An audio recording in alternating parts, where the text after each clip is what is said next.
जय हिंद दोस्तों, मैं कुणाल आपका स्वागत करता हूं। ये हमारे आधुनिक इतिहास के सीरीज़ का 20वां वीडियो है और आज का टॉपिक है 1858 के बाद के नीतिगत परिवर्तन भाग 1। यानी कि इसका एक और टॉपिक आने वाला है, एक और भाग आने वाला है, इसलिए ने इसे मैं भाग 1 की संज्ञा दी है। इससे पहले वाले अध्याय में हम लोगों ने 1857 की क्रांति का अध्ययन किया था और देखा था कि 1857 की क्रांति ने अंग्रेज़ों को झकझोर दिया था, क्योंकि अंग्रेज़ों की आर्थिक, सामाजिक और अन्य नीतियों के कारण 1857 का क्रांति हुआ था। और हम लोगों ने देखा था कि भारतीयों के सामने 1857 के क्रांति ने एक बृहद भारत की संकल्पना प्रस्तुत की थी और एक साझा दुश्मन को भी दिखाया था कि अंग्रेज़ हमारा एक साझा दुश्मन है। 1857 के बाद हम लोग धीरे धीरे देखेंगे कि अभी पढ़ेंगे इन सब चीज़ों को कि 1857 के बाद से भारतीयों में राष्ट्रवादी चेतना का उभार होने लगा था और अंग्रेज़ों से मुक्त होने की भावना उत्पन्न होने लगी थी, जिसके हम लोग 1947 में इसकी परिणति हमें दिखाई देती है और 1947 में हम लोग आज़ाद होते हैं। 1857 के बाद से भारत की बागडोर ईस्ट इंडिया कंपनी से निकलकर ब्रिटिश संसद के हाथ में चली जाती है और 1858 से लेकर 1947 के बीच में ब्रिटिश संसद भारत पर शासन करता है। इसके बीच में जो भी समय कर रहा है, अंग्रेज़ों की जो नीतियाँ रही है उसको देखने का हम लोग प्रयास करेंगे कि क्योंकि 1857 की क्रांति के पीछे कारणों को देखें तो अंग्रेज़ों की आर्थिक, सामाजिक और अन्य सांस्कृतिक नीतियाँ थी, जिसकी वजह से भारतीयों में एक आंदोलन पैदा हो गया था। भारतीय अंदर से आंदोलित हो गए थे। तो ये क्या करेंगे कि 1858 के बाद कुछ ऐसी नीतियाँ लागू करेंगे जिससे भारतीय शांत रहे। उन नीतियों को जानने का प्रयास करेंगे कि उनकी नीतियाँ क्या थी, आर्थिक नीतियाँ क्या थी, सैन्य नीतियाँ क्या थी, सामाजिक सांस्कृतिक नीतियाँ क्या थी, जिससे कोई अन्य एक 1857 जैसा क्रांति उत्पन्न ना हो। तो ये देखने का हम लोग प्रयास करेंगे। तो आइए देखते हैं कि 1858 के बाद अंग्रेज़ों ने नीतिगत परिवर्तन क्या किए। सन 1857 के स्वतंत्रता आंदोलन ने अंग्रेज़ों को अंदर से हिला कर रख दिया था। अभी तक कंपनी की प्रशासनिक नीतियाँ, सैन्य नीतियाँ, आर्थिक नीतियाँ, सामाजिक सांस्कृतिक नीतियों में जो कुछ खामियां थे, उन खामियों के कारण ही 1857 का विद्रोह उनके खिलाफ खड़ा हुआ था। स्वाभाविक था कि ये अपने कुछ नीतियों में परिवर्तन करते, चाहे वो परिवर्तन सकारात्मक हो चाहे नकारात्मक, चाहे भारतीय जनता के संदर्भ में वो नकारात्मक परिवर्तन हो। तो क्या क्या करेंगे अभी हम लोग देखेंगे। नीतिगत परिवर्तनों में देखेंगे, चेंज इन पॉलिसीज में देखेंगे, प्रशासनिक नीतियों में बदलाव दिखेगा, आर्थिक नीतियों में बदलाव दिखेगा, सैन्य नीतियों में बदलाव दिखेगा, जमींदार रजवाड़ों के प्रति नीतियों में बदलाव दिखेगा। तो इन नीतियों में बदलाव के पीछे कुछ तो बैकग्राउंड होगा ना, उसको देखने का प्रयास करेंगे और इन नीतियों को बदलने के जो बदलाव करेंगे तो उस समय परिदृश्य क्या थी, सिनारियो क्या थी, ये नीतियों का बुनियाद का काम करेंगी। क्योंकि कोई भी नीतियाँ होती है उस समय के परिदृश्य के अनुसार बनाई जाती है, कोई भी पॉलिसीज़ होती है उस समय के परिदृश्य सिनारियो को देखते हुए बनाई जाती है। तो देखते हैं 1857 का परिदृश्य क्या था, यही नीतियों के बुनियाद का काम करेगी। तो सबसे पहले हम लोग देखेंगे कि वैश्विक परिदृश्य क्या था। हम 1860 में प्रवेश कर चुके हैं, क्योंकि 1857 में क्रांति हुई थी, तो लगभग हम लोग 1860 में प्रवेश कर चुके हैं। इस समय तक पूरे विश्व में औद्योगिक क्रांति हो चुकी थी, जहां इंग्लैंड से शुरुआत हुई थी और यूरोप के कई देशों में फैली हुई थी, लेकिन अब 1860 आते आते पूरे विश्व में औद्योगिक क्रांति हो चुकी थी। मैं विश्व इतिहास के सीरीज में औद्योगिक क्रांति को डिटेल में पढ़ाया हूँ, आप लोग नहीं पढ़े हैं तो वहाँ जाकर पढ़ सकते हैं, उसके बैकग्राउंड को समझ सकते हैं। इस समय तक यूरोपीय देशों और यूएसए को, यूरोपीय देश में ऑलमोस्ट यूरोपीय देशों में औद्योगिक क्रांति हो चुकी थी, केवल पूर्वी यूरोपीय देश को छोड़कर थोड़े से पार्ट को, और यूएसए में यहाँ पर औद्योगिक क्रांति ज़बरदस्त तरीके से हो चुकी थी और मशीनों को पेट भरने के लिए कच्चा माल चाहिए और उनसे निर्मित वस्तुओं के लिए एक बाज़ार चाहिए। तो ये लोग क्या करते थे, ये देश कच्चा माल एवं बाज़ार की खोज में लगातार प्रयासरत रहते थे। इससे क्या हुआ कि इससे विश्व बाजार में प्रतियोगिता का माहौल तैयार हो गया।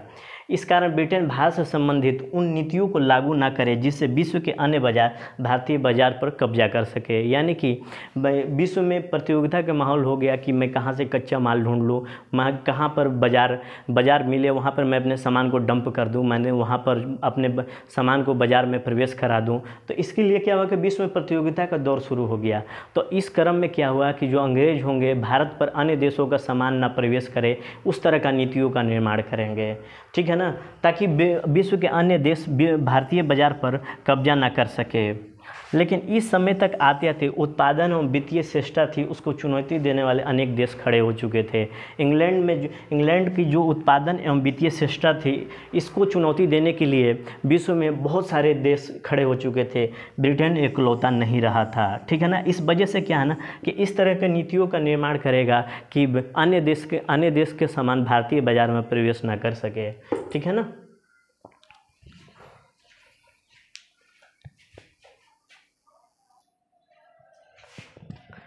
दूसरे परिदृश्य के रूप में देखें तो हमने देखा था 1857 के बाद से जो भारत की बागडोर है ब्रिटिश संसद के हाथ में चली जाती है, लेकिन उससे पहले ईस्ट इंडिया कंपनी ने भारत पर 90 वर्षों का शासन कर चुकी थी। तो आइए देखते हैं और क्या इस परिदृश्य में है। ईस्ट इंडिया कंपनी के 90 वर्षों में भारत में पूंजी का एक बड़ा भाग भारत में लग चुका था, यानी कि 90 वर्षों में ईस्ट इंडिया कंपनी ने जो प्रशासन संभाली थी भारत में पूंजी का एक बड़ा भाग भारत में लग चुका था। किन किन का पैसा भारत में लगा था? ब्रिटेन के उद्योगपतियों का, ब्रिटेन के व्यवसायियों का, वाणिज्य से रिलेटेड लोग और बैंकर्स का पैसा भारत में लग चुका था।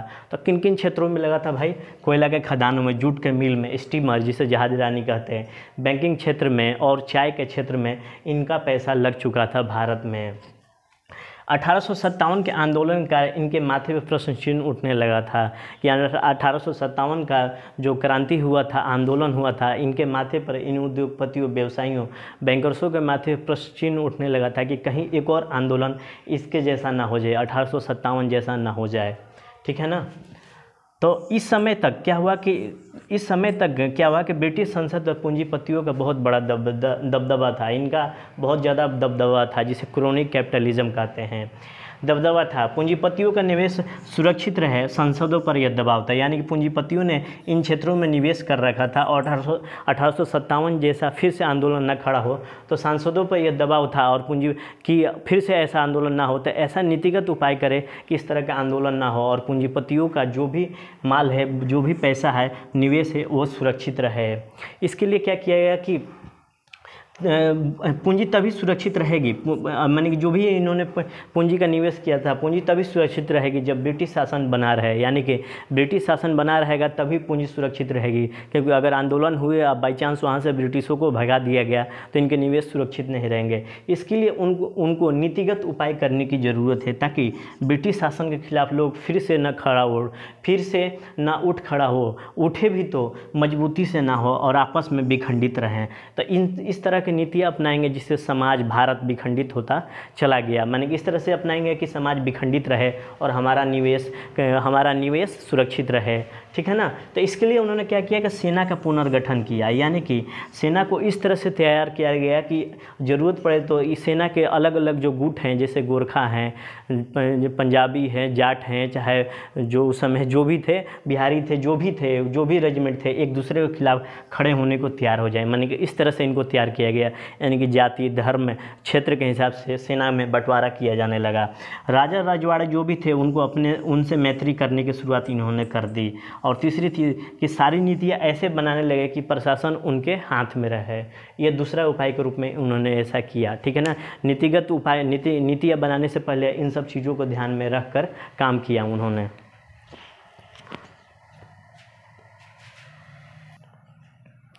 तीसरी स्थिति है जन असंतोष में कमी। जन असंतोष में कमी लाने के लिए ये बड़ा ही शानदार तरीका अपनाए और शातिर तरीका अपनाए। ये जन असंतोष को दबाने के लिए सेना, पुलिस, कानून, न्यायालय के माध्यम से जन असंतोष को कम कर सकते थे 1857-58 के बाद से। परंतु असंतोष को कम करने के लिए ये कुछ दिखावा भी करेंगे, यानी कि दिखावा करेंगे कि प्रशासन को अधिक मजबूत बना दिया गया है, यानी कि कुछ नीतिगत कदमों से ऐसा लगेगा कि ब्रिटिश कुछ उदार हो गए हैं, आंदोलन इनके आंखें खोल दी है। भारतीय जनता के सामने ये दिखावा करेंगे कि हम लोग उदार हो गए हैं, प्रगतिशील हो गए हैं, भारतीय जनता के हित में काम करेंगे। लेकिन हुआ इसके ठीक उलट। उदार होने के बजाय ये और अनुदार हो गए, कट्टर एवं निष्ठुर हो गए, क्योंकि एक और आंदोलन खड़ा होना नहीं देना चाहते थे ये लोग। ब्रिटिश प्रगतिशील होने के बजाय प्रतिक्रियावादी होने लगे। ब्रिटिश जो होते थे प्रगतिशील होने के बजाय प्रतिक्रियावादी होने लगे। ये अपने हित इसमें देखते थे कि भारतीय समाज को प्रगतिशील न बनाया जाए, इनके अंदर चेतना न पैदा किए जाए। ये अपने पुराने अंधविश्वास में डूबे रहे, जाति विभाजन में बटे रहे, तथाकथित संस्कृति को महान महान बताते रहे। अगर इसी में डूबे रहेंगे तो इनकी चेतना का स्तर खड़ा नहीं होगा, और चेतना का स्तर खड़ा नहीं होगा तो वे समानता, स्वतंत्रता और बंधुत्व जैसे आधुनिक मूल्यों की मांग नहीं करेंगे। इस तरह से हमारा शासन लंबे समय तक बना रहेगा। इस तरह से उन्होंने जन असंतोष में कमी लाई अपनी नीतियों के माध्यम से, ठीक है ना। इन परिस्थितियों पर ब्रिटेन की नीतियाँ निर्भर करती है, यानी कि 3 नीतियों, हम लोगों ने 3 बैकग्राउंड बताया था, इन 3 परिस्थितियों पर ब्रिटेन की नीतियाँ निर्भर करती है। हम इसके फलस्वरूप हम देखेंगे 1858 में एक भारत शासन अधिनियम आता है, उसको अगली स्लाइड में देखते हैं। अब नीतिगत परिवर्तन लाएंगे इसको बैकग्राउंड में रखकर, ठीक है ना। अब देखते हैं आगे।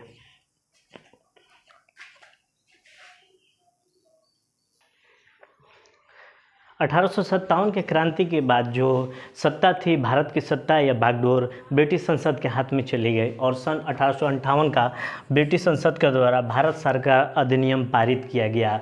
देखते हैं कि government of India act 1815 act में प्रावधान क्या क्या थे।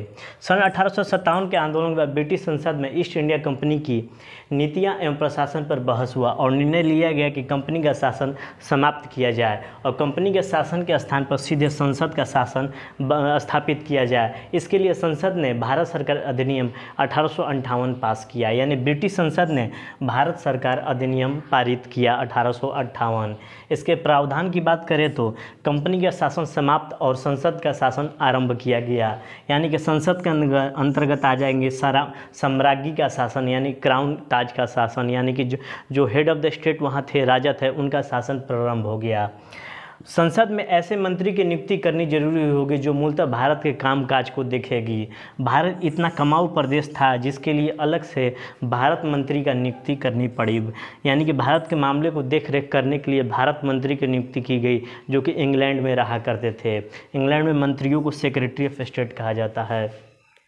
तीसरे प्रावधान के रूप में देखें कि भारत पर शासन करने के लिए वायसराय को नियुक्त किया गया, जो मूलतः इससे पहले गवर्नर जनरल था। अब गवर्नर जनरल को वायसराय कहा जाने लगा, यानी कि महारानी का व्यक्तिगत प्रतिनिधि वायसराय हुआ करता था। चौथा, ईस्ट इंडिया कंपनी जो भी देशी शासकों से संधियाँ की है, यानी कि ईस्ट इंडिया कंपनी ने जो भी देशी शासकों से संधियाँ की थी उसको बनाए रखा जाएगा एवं जो भी राज्य हड़पे गए थे उन्हें वापस कर दिया जाएगा। उनके राज्य को ब्रिटिश साम्राज्य में मिलाया नहीं जाएगा। शासकों की स्वाधीनता और समानता का सम्मान किया जाएगा। तो देखिए राजा रजवाड़ों को अपने पक्ष में लेने का ये शानदार तरीका इन्होंने अपनाया। पाँचवा, ब्रिटिश सरकार भारतीय जनसाधारण के सामाजिक, सांस्कृतिक, धार्मिक कार्यों में हस्तक्षेप नहीं करेगी। इन्हीं कारणों की वजह से 1857 का क्रांति हुआ था। ये अन्य भी कारण थे, बट ये हुई थी, जो क्रांति हुई थी ये भी उसके बैकग्राउंड में थी। जैसे कि एग्जाम्पल लेते हैं, उन्होंने विधवा विवाह के लिए कानून बनाया था, बाल विवाह के विरुद्ध कानून बनाया था, सती प्रथा के विरुद्ध कानून बनाया था। इससे क्या हुआ कि जो कानून बनाया गया था भारतीय आस्था पर चोट पहुँचा रही थी, और ये चोट 1857 के क्रांति में आंदोलन के रूप में हमें दिखाई देती है। अब ये ब्रिटिश संसद क्या कह रही है कि अब हम लोग इसके प्रति इन सब चीज़ों के प्रति, भारत की सामाजिक, सांस्कृतिक, धार्मिक कार्यों के प्रति अहस्तक्षेप की नीति अपनाएंगे। ठीक है, अब देखते हैं कि नीतिगत परिवर्तन इन्होंने क्या क्या किया, और भी देखते हैं। अब देखते हैं कि 1858 के बाद नीतिगत परिवर्तन क्या किए गए थे। आर्थिक नीतियों यानी कि राजस्व की नीतियों को ज्यों का त्यों रखा गया। अभी भी उनका उद्देश्य भारत से अधिक धन ले जाना था। इसके लिए पुरानी नीति को लागू किए रहे, ठीक है ना, पुरानी नीति को जारी रखे। भारतीय अर्थव्यवस्था में परिवर्तन, इससे भारत में उपनिवेशवाद के नए चरण का आरंभ हो गया, यानी कि भारतीय अर्थव्यवस्था में परिवर्तन किया गया और इससे भारत में उपनिवेशवाद के नए चरण का आरंभ हो गया।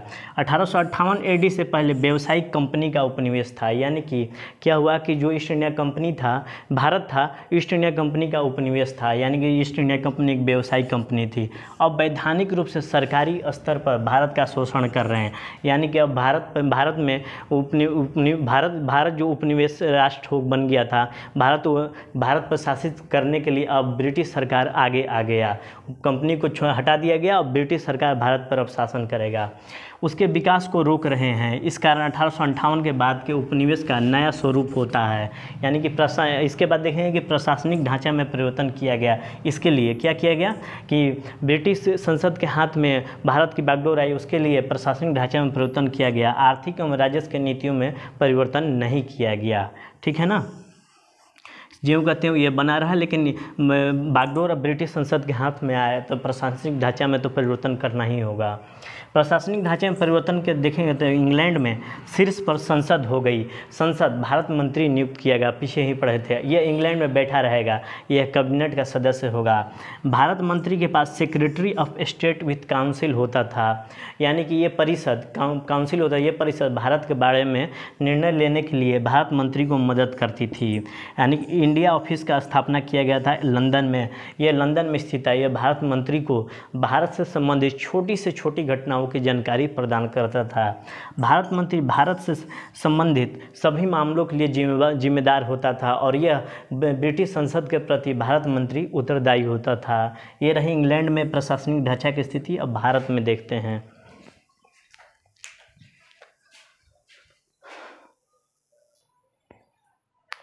भारत में स्थिति को देखें, प्रशासन की स्थिति, तो अब गवर्नर जनरल वायसराय हो गया। जो गवर्नर जनरल थे उनका पद अब वायसराय के रूप में हो गया। इनकी मदद के लिए एक कार्यकारी परिषद यानी एग्जीक्यूटिव काउंसिल दिया गया था।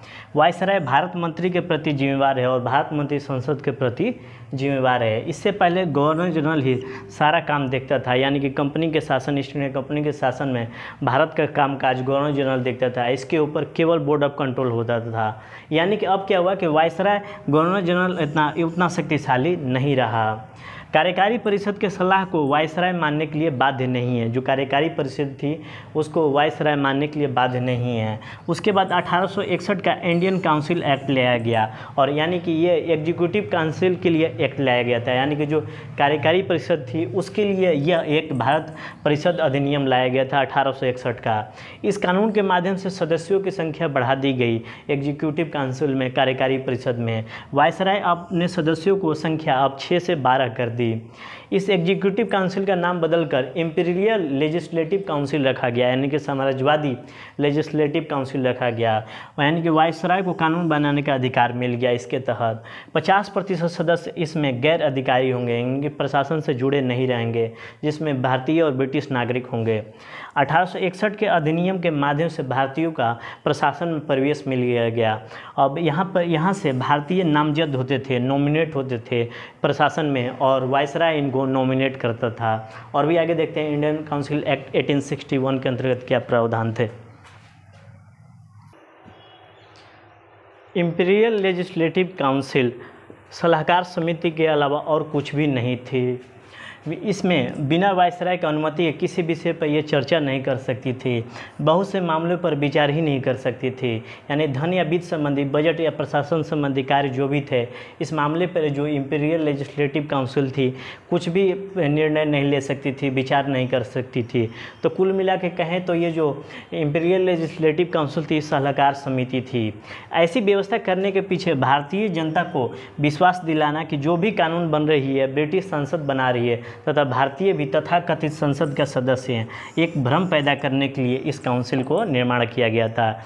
इस काउंसिल में बात करें तो राजा राजवाड़े सेवानिवृत्त वरिष्ठ अधिकारी, शासकों के मंत्री और बड़े व्यापारी, जमींदार और साहूकार शामिल हुआ करते थे, क्योंकि इनके हित ब्रिटिश हित से मिलते थे। ये इंपीरियल लेजिस्लेटिव काउंसिल के सदस्य हुआ करते थे।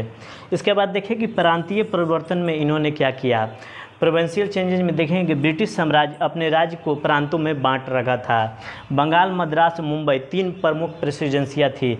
इसका प्रशासन गवर्नर जनरल के अंतर्गत होती थी, जो कि 3 सदस्यीय परिषद के माध्यम से इनका प्रशासन होता था। गवर्नर की नियुक्ति संसद करती थी। यहाँ पर जो गवर्नर होते थे इनकी नियुक्ति संसद किया करती थी। प्रांतों के शासकों को लेफ्टिनेंट गवर्नर कहा जाता था। जो प्रांतों के शासक थे उन्हें लेफ्टिनेंट गवर्नर LG कहा था, और चीफ कमिश्नर भी या चीफ कमिश्नर कहा जाता था। इसकी नियुक्ति वायसराय करते थे, ठीक है ना। तो वायसराय यानी कि ब्रिटिश संसद, और जो प्रांतों के जो होते थे उसकी नियुक्ति, जो लेफ्टिनेंट गवर्नर होते थे प्रांतों के शासक, उसकी नियुक्ति वायसराय करते थे। आगे देखते हैं। नीतिगत परिवर्तन प्रांतों की स्थिति को देखें तो इनको वित्तीय अधिकार नहीं थे, यानी कि इनको वित्तीय अधिकार नहीं था। तो देखिए अति केंद्रीकरण की प्रवृत्ति ब्रिटिश संसद में दिखाई देती है, ब्रिटिश शासन में दिखाई देती है। किंतु 1870 AD में प्रांतों को वित्तीय अधिकार दिए गए। उस समय वायसराय थे लॉर्ड मेयो। पुलिस, जेल, चिकित्सा, सड़क निर्माण और दूसरे रक्षा कार्यों के लिए इनके लिए कुछ राशि आवंटित की गई, इनके लिए कुछ निर्धारित राशि आवंटित की गई। ये अपने इच्छा के अनुसार स्थानीय स्वशासन यानी प्रांत अपने इच्छा अनुसार स्थानीय स्वशासन अपने प्रांत अपने इच्छा के अनुसार शासन इस आवंटित राशि को खर्च कर सकते थे। 1870 AD में लॉर्ड लिटन ने इस वित्तीय अधिकार को और बढ़ा दिया, ठीक है ना। 1870 में मियो तो थे ही, उसके बाद लॉर्ड लिटन आए वायसराय बनकर, और प्रांतीय शासन, भू राजस्व, प्रशासन और न्याय व्यवस्था को अपने ढंग से ये देखेंगे। कुछ कर प्रांत एकत्रित करेंगे, उसका एक हिस्सा प्रांत के पास ही होगा। 1882 AD में प्रांतों को कुछ स्रोतों पर प्राप्त आय का 100% रखने और इस्तेमाल करने का अधिकार दिया गया। इसके बाद राजस्व की स्रोत 3 भागों में बट गया, जिसमें केंद्र, प्रांत और केंद्र प्लस प्रांत, दोनों तीन के रूप में राजस्व के स्रोत 3 भागों में बट गया। इसके बाद देखते हैं स्थानीय स्वशासन, जिसे आज हम लोग नगर निगम, पंचायत और नगर पालिका कहते हैं। इस समय तक ब्रिटिश प्रशासन के पास वित्तीय संकट आ गया था, क्योंकि सेना पे बहुत ज़्यादा खर्च हो गया था। इस समय तक यानी प्रशासन का ये तीसरा स्तर स्थानीय स्वशासन था।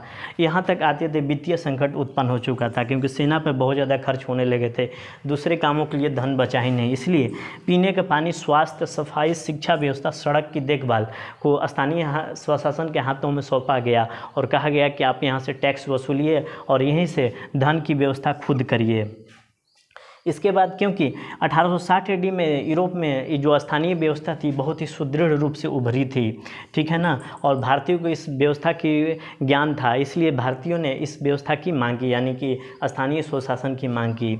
स्थानीय स्वशासन भारतीयों के हाथों में आया। इससे क्या हुआ कि भारतीयों को संतुष्टि हुई कि हम भी कुछ शासन करेंगे। जो स्थानीय स्वशासन था भारतीयों के हाथों में रहा, इसलिए भारतीयों को संतुष्टि हुई कि हम भी शासन को देख रहे हैं, हम भी शासन में शामिल हो रहे हैं। 1864 से लेकर 68 AD के बीच में स्थानीय स्वशासन की स्थापना हुई और भारत में स्थानीय स्वशासन की स्थापना का श्रेय लॉर्ड रिपन को जाता है। इन्होंने ही 1882 AD में स्थानीय स्वशासन में चुनाव की व्यवस्था की। इस चुनाव में बड़े अधिकारियों का नियंत्रण हुआ करता था और इस चुनावी व्यवस्था में इस स्थानीय स्वशासन में कहीं कहीं गैर अधिकारियों की भी नियुक्ति होती थी। कलकत्ता, मद्रास और बम्बई में स्थानीय स्वशासन बेहतर ढंग से काम की। तो ये रहा 1858 के बाद नीतिगत परिवर्तन भाग 1। भाग 2 कल पढ़ेंगे, जिसमें हम लोग देखेंगे राजा रजवाड़ों के प्रति अंग्रेजों की क्या नीतियाँ थी, सामाजिक सांस्कृतिक नीतियाँ क्या थी, सैन्य नीतियाँ क्या थी। तो ये हम लोगों ने अभी प्रशासनिक ढांचा पढ़ा था, कल हम लोग ये दूसरा पार्ट पढ़ेंगे, ठीक है। तो आज भर के लिए इतना ही। आपके सहयोग के लिए धन्यवाद। नमस्कार, जय हिंद।